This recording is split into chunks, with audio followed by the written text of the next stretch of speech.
కృష్ణవేణి వాల్జడా కనకదుర్గ వేయగా గౌతమంత చీరగా కట్టుకోవి సీతగా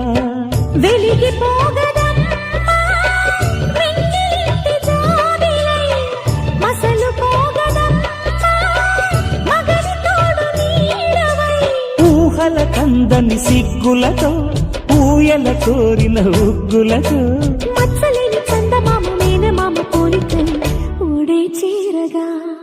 మా కళ్యాణ సీతని కన్నులార చూడరండి, మా బంగారు తల్లిని దీవించి వెళ్ళరండి. జానకమ్మ చెయ్యి పట్టు జాన ఇంక ఎవ్వరంట రఘురాముడే, లక్షణాల లక్ష్మీదేవి నింట పెట్టుకున్నవాడు మహావిష్ణువే.